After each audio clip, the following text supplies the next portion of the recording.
Hey, what's up, guys? This is MJ, and today we're going to answer the question: should I buy an older car with a low amount of miles? I know what you're thinking. I already did one video on this subject. It was in response to a question from the comments, I came to talk you out of it. but I forgot that there are exceptions to every rule. So let's look at the original question. MJ, what are your thoughts about a 2001 Camry V6 from Florida with 38,000 miles on it for $9,000? And of course, I told Queen Bella this was a terrible car for her. It was an abomination.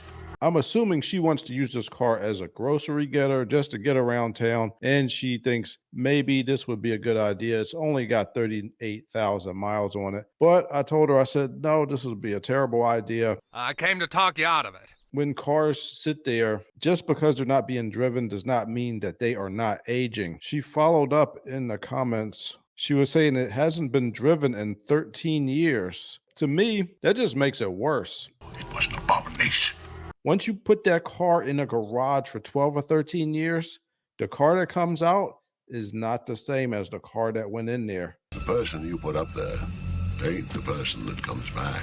Now I really don't want it. Originally, I told her, I said, well, I wouldn't pay $9,000 for it, maybe 3 or 4,000. Now that I know that this vehicle in particular hasn't been driven for 13 years, I don't even want to touch it with a 10-foot pole. Well, sometimes that is better. All the plastic parts, all the rubber parts, or go through thermal cycling, they get really brittle, and as soon as you try to take them apart, they break. And the transmission is probably going to be bad after sitting there for that long. So yeah, I mean, I definitely wouldn't buy that car. It was an abomination. So Bella, yes, I hope that answers your question. There are a couple things also you need to worry about. Parts. The car is so old, they may not make the parts anymore at the dealership. There's a conspiracy out there.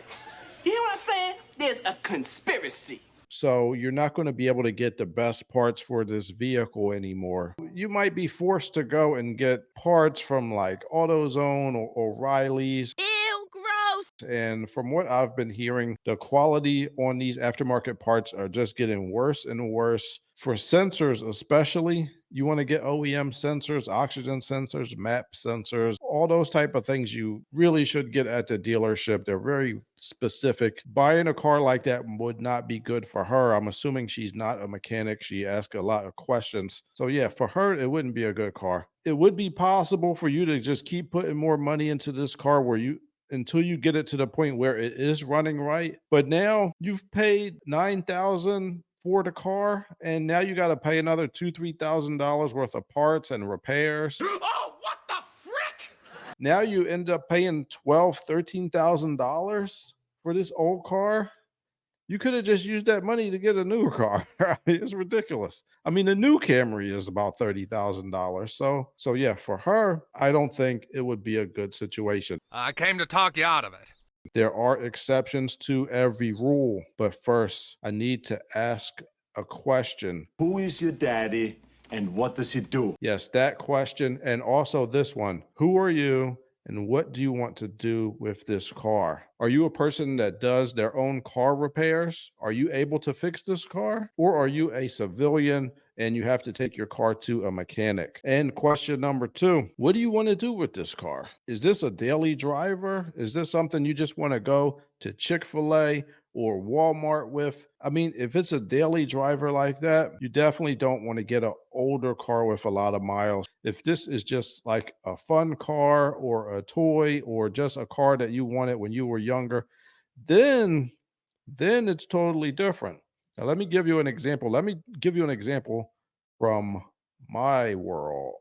Okay, now this is a vehicle that I used to have, a 92 Nissan 240SX, and I sold it because I was dead broke and I needed money to finish my last semester at community college.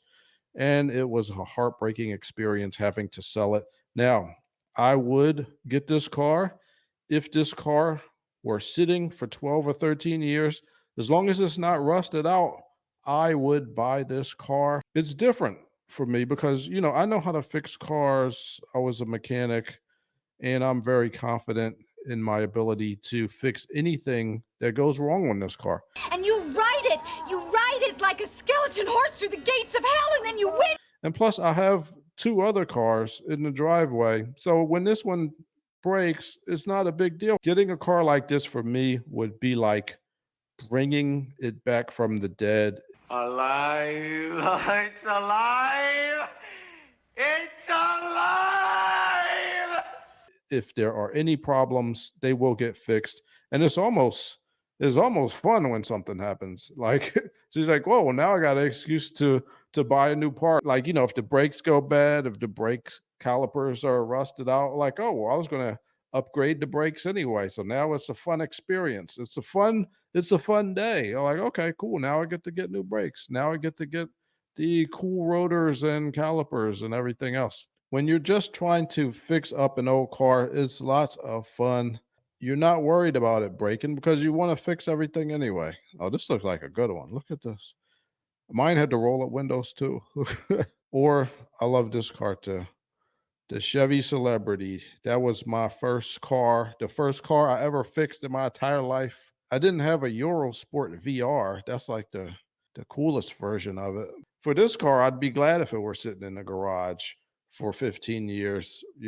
As long as it's not rusted out, I'll grab it because they don't make this car anymore. To me, is special, and I would love fixing it up.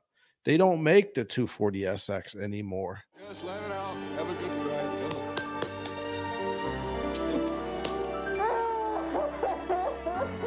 on. To me, it's special, and I would love fixing it up. But for somebody that wants a daily driver, they still make the Camry. You don't have to get a 25-year-old Toyota Camry. Some of these people, they're selling these old Hondas and Toyotas, and they think they got gold. They think they just got a license to print money, and people are going to pay exorbitant amounts of money just because of their Honda or Toyota. Look, it's not worth it to get an old car out like that with low miles. If I was going to get an old car like that, I'd rather it have more miles and somebody is continuously driving it now. That's what I'd rather have, that car with 250,000 miles on it. My 2004 Toyota Camry's got 275,000 miles on it. So I'd rather have that car than that old 2001 Camry with 29,000 miles. I'd rather have something that's driven. There are some exceptions. Know what you're getting when you get into this project. I hope that this has been helpful. Please hit me up in the comments if you have any questions.